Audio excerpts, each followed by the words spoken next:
So I first off want to say, K-Dot, you did your big one. You killed that. But for anybody who's new here, my name is Danny. I make videos about topics that interest me. And today I wanted to make an analysis of Kendrick Lamar's Super Bowl halftime show. I specifically wanted to talk about the symbolism behind it, the meaning of most of the messages Kendrick put in there, some of the people he chose to be there and how they factor into those messages, and additionally how a medium like the halftime show can be used to share more impactful messages going forward. But first, I think it's important to establish a baseline of what a halftime show can sort of represent or what people as an audience expect from it. So obviously, we know the Super Bowl, one of the most widely televised, most hyped events of the entire year. You know, football's magnum opus, the greatest of the commercials that can be offered, and of course, just the greatest in terms of entertainment as far as the halftime show goes, which historically has been a very significant event. And also, it's probably when the most people ever tune into the Super Bowl, because for as much as people don't care about football, they do care about seeing some of their favorite celebrities, or even then some of the most talented performers in the world, get on stage for 13 minutes and show the world what they got. The Super Bowl is widely regarded as one of the biggest stages to perform as an artist. So looking into what that means as far as a more symbolic perspective can be very useful. For example, let's take the 2019 halftime show, for instance, as I think that's a very good example to represent what a halftime show can mean. For anybody who was unaware of what was going on around this time, in 2018, there was a player, Colin Kaepernick, who had decided to take a knee during a lot of the presentations of the national anthem whenever him and his team would play on the field, obviously before the start of a game. And this was to essentially protest police brutality in America, and additionally a lot of other just harms and crimes against black people that obviously still go on today, but were definitely prevalent as talking points around that time, given the state of the world at the minute with that year's current president. And that year's current president, who I refuse to directly name, essentially had called Kaepernick a disappointment to the game in general, which kind of split the general viewers of football into two groups, because obviously there was an audience of people who understood what Kaepernick was doing, and on the other end there was an audience of people who thought he's just disrespecting the game, disrespecting the country, and by and large not really understanding what a space like the NFL is meant to exude in terms of its message, because most just jump in for some fun Sunday night football and get out. But Kaepernick saw it as more than that, which is why he did what he did. And many artists, in this sense, when it came around to the time of the Super Bowl, also stood with Kaepernick, leading to them declining to participate in the halftime show, which is what led to three groups in particular who headlined it that year. It was Maroon 5 as the primary headliner, alongside Big Boy, who you might know as the other half of Outkast, and Travis Scott, who were sort of supporting that year. And all three of them, well, obviously Travis, Big Boy, and Maroon 5 as a band, were all heavily criticized given Kaepernick and his actions in the previous year. Most of their fan bases thought it was very obvious that doing something like the Super Bowl halftime show would go against all that Kaepernick and a greater audience of people were trying to fight against as far as real world events and as far as how we speak about those real world events in big spaces like the NFL, like the Super Bowl. So to do the halftime show knowing that all of that was going on at the time, in the minds of the fan bases, was seen as a very dodgy thing to do.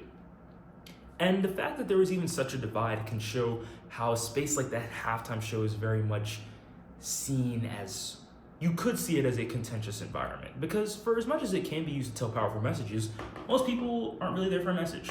They're there for 13 minutes of seeing a great artist do some great artist stuff and bounce to get right back to their football, or bounce in general, because most only tune in for the halftime show, which I cannot knock, you know?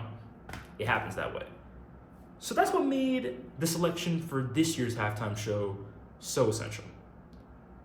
Given that Kendrick Lamar was even chosen to begin with was honestly a very safe call, you could say, given how Kendrick's 2024 went. And I don't even think I need to explain it to most of you watching this. The man had a year. The man had a legendary year. I will gladly say that.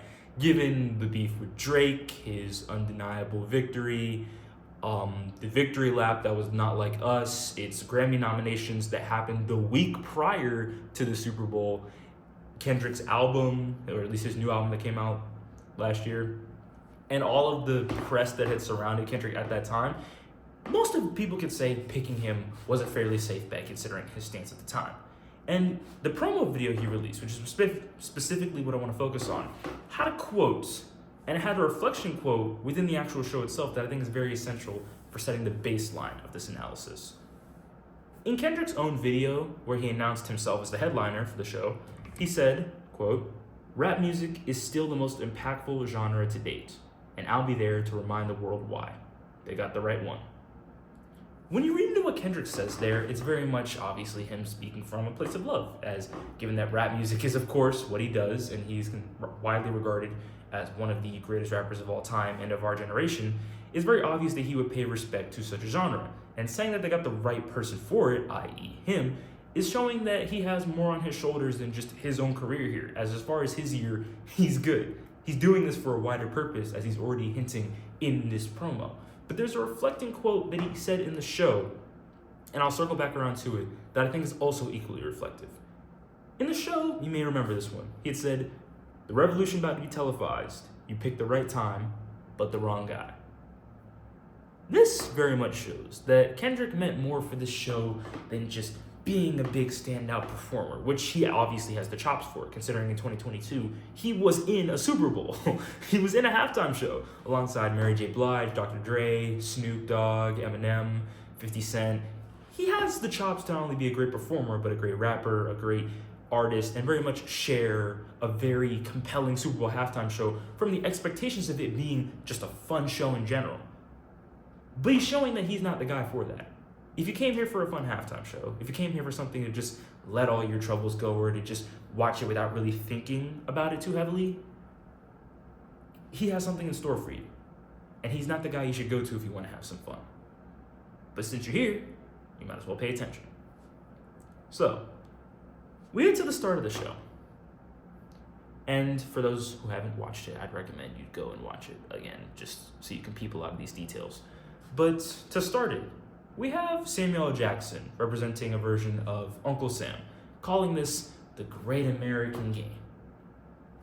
That already means a lot more than what most people realize, as having Samuel L. Jackson portray Uncle Sam on the surface could be a kind, funny nod to not only his name, but also just a calm nod to America and its stand-up values. But having Samuel L. Jackson specifically there represents something a lot bigger than what most realize, as Samuel L. Jackson was born in 1948 during the era of segregation and a lot of the laws going in during the Jim Crow era. He grew up throughout the civil rights movement and was even an usher at MLK's funeral.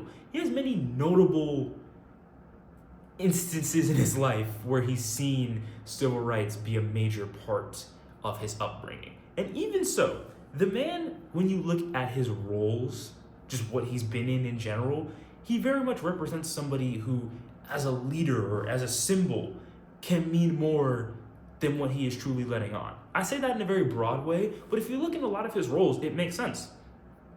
Mace Windu in Star Wars, his roles in Django, Do the Right Thing, Coach Carter, even I'd argue Nick Fury in the MCU. All you could see is a through line of, in a sense, leaders or aspirational people, quote unquote, who hold a sense of control over the situations they're in and do their best to use that in a way that could be considered subversive, could be considered unexpected, but could be considered good for the betterment of others, even if they don't see it. And in this case, having Samuel L. Jackson be Uncle Sam is not only an inversion on what that character typically represents, that being the hard-standing values of America in the military and in the workforce, but it also shows that inherently American history is Black history, which, with it being Black History Month, is fairly fitting. But to keep it moving, all right, he refers to it as football as the Great American Game. If that doesn't clue you into the fact that they are about to seriously subvert a lot of what would be expected of a halftime show and the Great American Game, quote unquote, I don't know what else will. And again, this is off rip. So, we get to first seeing Kendrick, who's standing on top of his beautiful Buick Grand National, right? And he's essentially doing a promo for a snippet of this new song, Bodies, in a sense. Off rip, cool album visualization, showing himself as a keystone and showing how, he's in his bag, he's doing his thing. But then all the dancers start piling out of the car one by one. I'm gonna be looking into this, but I consider that a sense where Kendrick is positioning himself, his work, his body of work being hip hop, and the larger epicenter of hip hop as being where culture emanates from, where things are created, where this sort of fuel of black culture comes from, and how it's spilling out into America, and how we all internalize it and see it and aspire to create something even close to the impact of it. That's at least how I see it, you know? And granted, that is my own analysis. And as he's doing this, right, we fade from that snippet of that song Bodies to Squabble Up, one of his more popular songs of recently. And Squabble Up, you could say, in a sense, is I kind of equate the song's meaning in this sense, which I'm going to be using a lot of Kendrick's songs' meaning throughout this, but I equate that song to kind of like how Tyler used Sticky almost as a sort of fill-in word in a sense for getting ready to fight. And you could see that him using that specific song along with primarily the dancers in white being at the forefront while the ones in red stay close to him as a sense where there are different factions of America preparing to fight with one another, or they're in the process of fighting with one another. As keep in mind, all the dancers that Kendrick has brought out at this point are dressed in either red, white, or blue, the colors of America. And given that the white ones stand at the very forefront, stand at the front, like even in front of Kendrick, and the red ones stay close to him, that could show how there's blood being shed, and how the only real light for this fight in America lies ahead. It lies ahead of the fuel that we share. It lies ahead of what we are putting out into the world that can be used positively or bring awareness to this. That's why that light is in the forefront and not in the back where Kendrick is with the red, where just the bodies stand. Are we getting it? I hope we are. So we're gonna keep rolling with it, right? So after Kendrick finishes Squabble Up, Uncle Sam chimes in again. No, no, no. Too loud, too reckless, too ghetto. Mr. Lamar, do you really know how to play the game? Uncle Sam is saying this in a sense to not only obviously make the very bold distinction of black culture as a whole or hip hop culture being seen as loud and ghetto and too much for most people to understand. Too much for people to understand might be speaking to the average Super Bowl halftime show viewer. But it's also, again, prompting Kendrick of if he knows how to play this American game, if he really is the right guy. But he's already told you he's the wrong guy for this. That's why he's unfazed by what Uncle Sam's saying. And that's why he's gonna keep doing his own thing. So we move next to Humble, right? Obviously one of Kendrick's more iconic songs. And during his small little performance of Humble, the dancers all form up to make a conventional formation of the American flag, right? And the moment the song kicks off, the flag is split in half.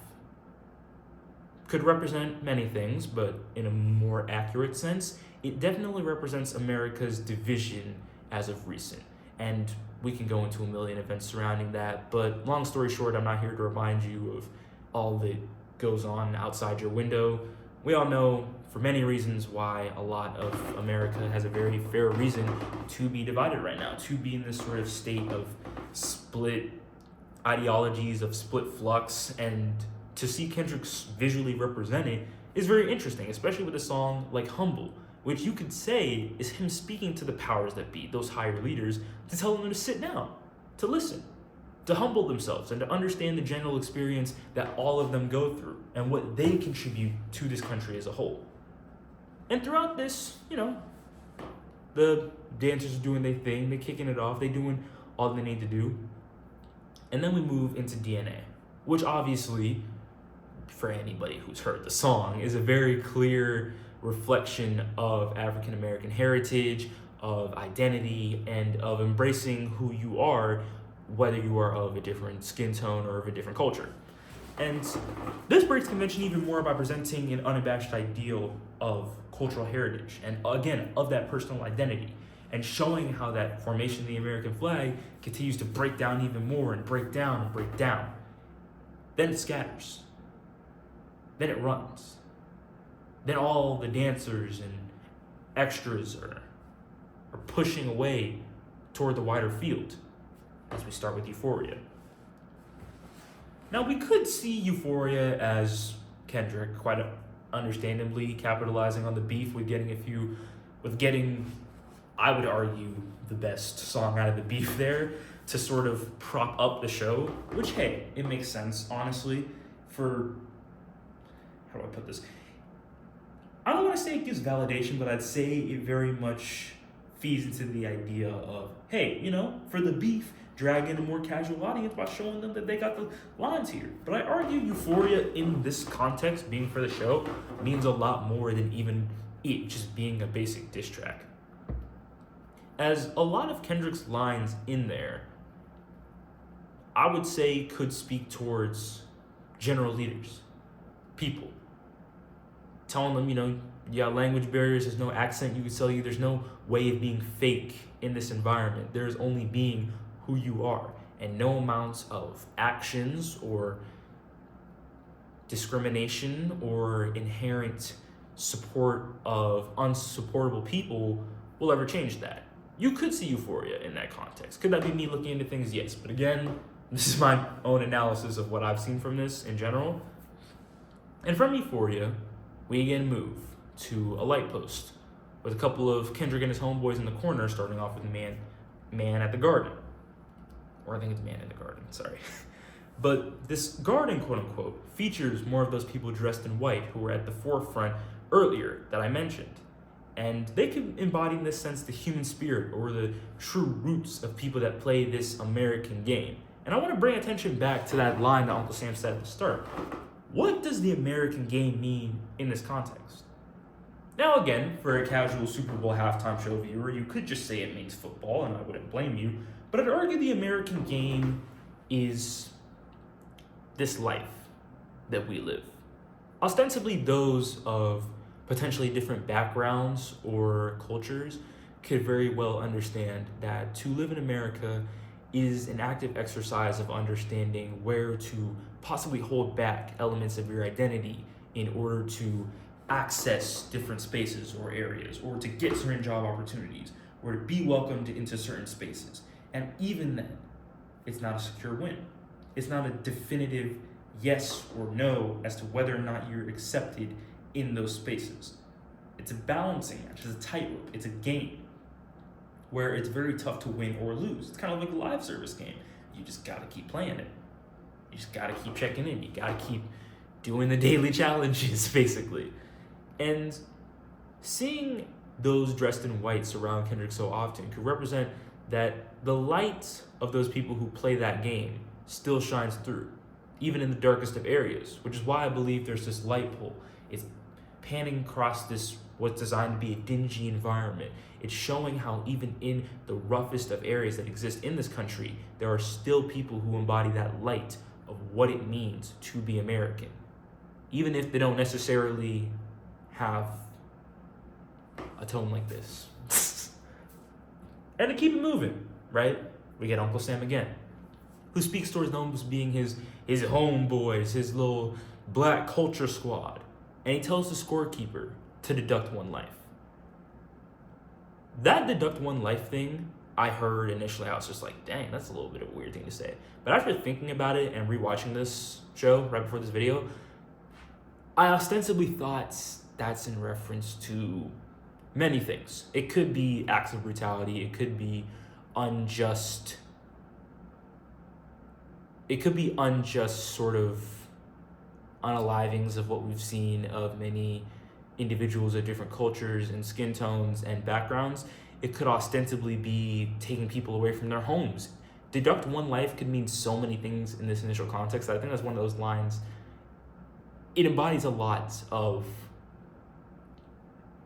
It truthfully embodies a lot of how succinct life can be for those who don't fit into the mold of easily playing the American game, as Uncle Sam has said before.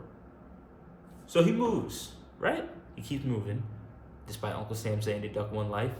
And that's when we move into peekaboo, Funny little song there, but again, the people in white are still surrounding him. This is Kendrick positioning himself as somebody who's wanting to use this show, I say for beyond the average Super Bowl halftime viewer, it's for those people who know the American game, who play the American game, who are very stressed by its rules, its limits, how it holds them back, and how they can use that game. How they can use their own efforts, their own light of life to inspire a different way of playing that game. Playing by a different set of rules. Going out and doing what you know you're fully capable of doing regardless of where you're from. And to use a song like Peekaboo for that, showing how it can show up in the most unlikely of places, I'd say is very much an interesting concept. But getting out of the deeply theoretical analysis, we do have Luther, which is where SZA comes out. And SZA being a supporting act for this, just want to say, much love to SZA. She definitely killed it on Luther and on a lot of other songs here. I want to say that. But as far as Luther goes, just a genuinely touching line there. SZA's choreography rocked.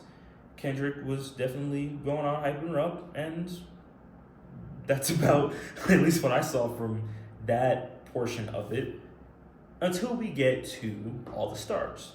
Now, obviously, All the Stars, easy to call this one of, arguably considering all of the Kendrick and SZA collaborations, this is probably still to date their biggest one, I would say. But I'd be willing to say, as far as cultural impact was concerned across music, All the Stars is by far Kendrick and SZA's biggest collaboration.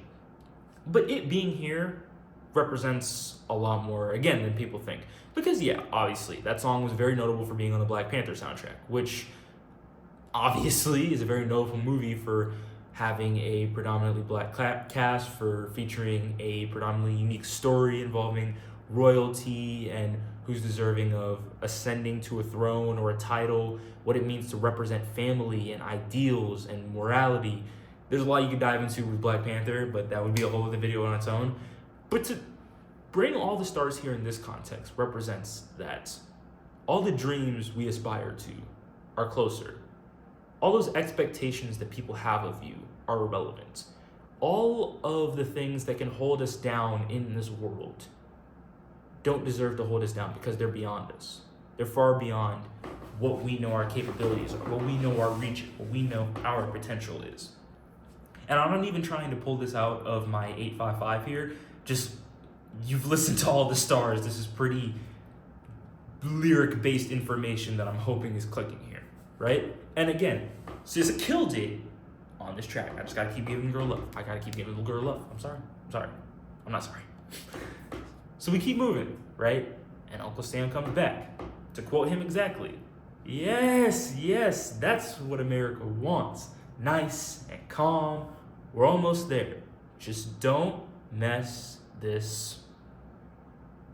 And I think we know what song comes next. If you watched it, you know what comes next. But even then, if you didn't watch it, you know what comes next. Because what other song was going to come next? And I didn't mention it a little bit before, but Kendrick had been teasing Not Like Us being there. At least, not only at the show, not only during the show, but also at the show in general throughout different promos and ads. But it was always up in the air whether he would perform it, considering that Aubrey Graham, everybody's favorite guy at the minute, is suing his record label, his and Kendrick's, I might add, for artificially inflating the numbers of Not Like Us, essentially trying to limit the reach of the song and stop it from going to the Super Bowl, because the lawsuit was around the time that Kendrick was first selected as the headliner. He directly said in the show, I want to perform their favorite song, but you know they'd like to sue. And he's still doing it. And again, to quote him exactly, before he starts it, as Not Like Us instrumental fades in, as it pops in, you know the type. It's a cultural divide. I'm gonna get it on the flow. He acknowledges the state that our country is in. He acknowledges the state that we are in as a people. And he's gonna unite us all together for this moment and show us what that message can mean. 40 acres and a mule, this is bigger than the music. At this point, if you're not getting it, you're not getting it, and you weren't meant to get it. He's speaking to us. 40 acres and a mule represents the promise to former slaves back during that era that they would be promised riches and more if they worked this hard, and eventually never receiving those things. It's bigger than the music. This is not a plain halftime show the man is trying to show you. The man is intentionally telling you that everything he's been doing for this show up till now, up to this very moment, if you are not seeing it, is not about being the cool headliner for the halftime show. It is about so much more than that. So much more, right? They tried to rig the game, but you can't fake influence.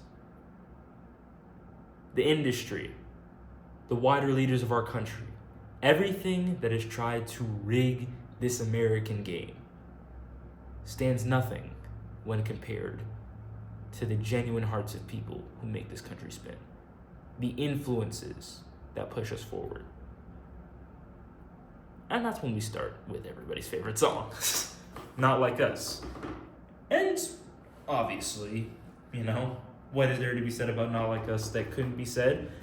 Besides it being a Lethal Drake diss, it could also be seen as sort of a scathing indictment on a lot of the music industry as a whole, but that would be more so an analysis of Not Like Us rather than the show. But for it to be here, I'd say it's at least one of the more entertaining parts of the show, quote unquote. Not necessarily conventional. Kendrick is very much still doing it in his own way, but you can see the sort of hype man aesthetic that he's giving to it, with an additional appearance from Serena Williams, of all people, doing the Crip Walk, which I will not lie, I had to watch the show again to recognize that was her. I saw it was her when I was watching live, and I was like, is that her?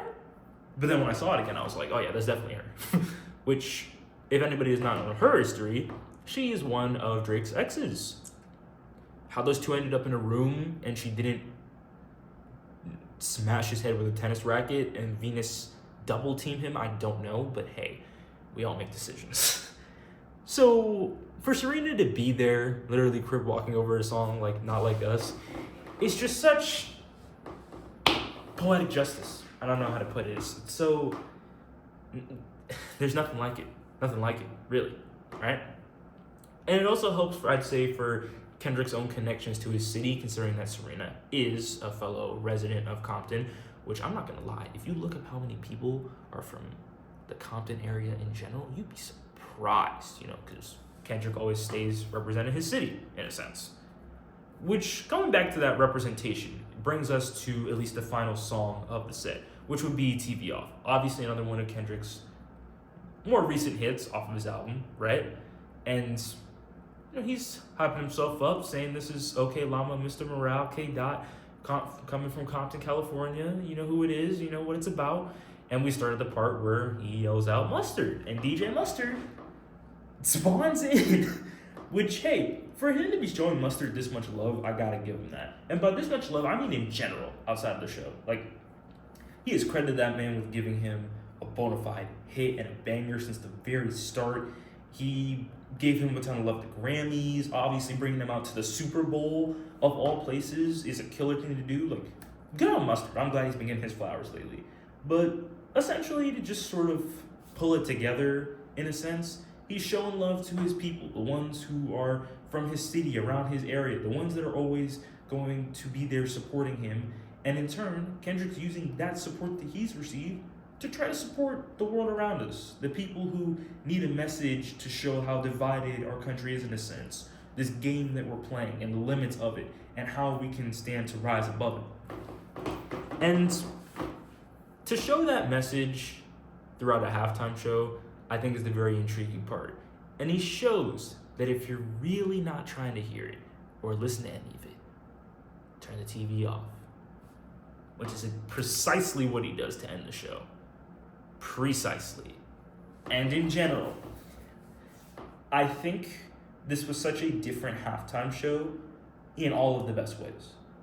To have such an intentional use of so many messages and themes and uses of amazing dancers, I might add, and the additional, obviously, actors, singers, performers, and people he got in here for different purposes. It creates so much of a message that I think you don't really see in a space like the halftime show. Because again, as I've already established at the beginning of this video, people by and large watch this show for 13 minutes of entertainment in between a football game. Or even then, 13 minutes of some of the most polished, well-respected entertainment that you can probably find out of many major performances in the year. You know? And to see Kendrick make such a use of it in this context is very interesting, it's very captivating, it's very intriguing, and I also think it's just so very different compared to every other halftime show, which would explain the very polarizing reception that this got, as there was a very vocal crowd online and in many spaces who said that this was the worst halftime show ever, that Kendrick's not really a performer like that nobody knew any of the songs, that it wasn't making much sense. Sure, was there maybe a connection to a certain type of crowd who was saying this type of stuff? Possibly. But by and large, most who could see it and understand it, saw it and understand it. And even those who didn't know all the songs bar for bar could at least get something out of it. Like me, I will admit, I'm a decent Kendrick fan. I can at least go bar for bar on most of the man's well-known songs and even a few hidden ones here and there. And even for me, seeing something out of that show is very intriguing because it's something you gotta sit with. It's something that takes multiple watches, in a sense. I will say that much. And it's definitely not a halftime show anybody has seen, but I'm hoping it's one that we can see again. So to close this off, essentially, to summarize all of what I've just said, Kendrick's halftime show, by and large, was a perfect representation of taking the dichotomy of the world, of this entire country, and all that we've been through, and being able to take those struggles, those themes, and bring it to a form of artistry in a way that most wouldn't dare do in any medium, really, in any space of performing, let alone one of the most widely televised events in the world.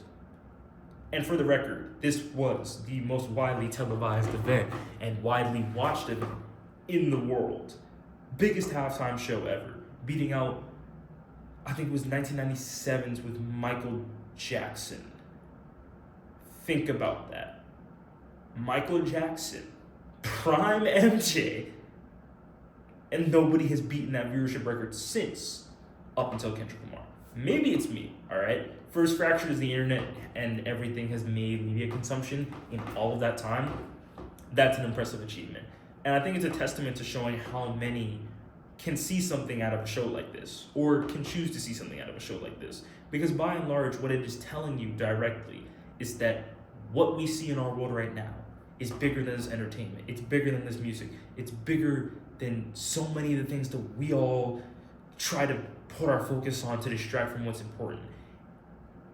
Because who else is doing it like this? What other space can we share these messages where they're going to be seen guaranteed by everybody, by enough people where it's undeniable that this needs to be a focus in the world?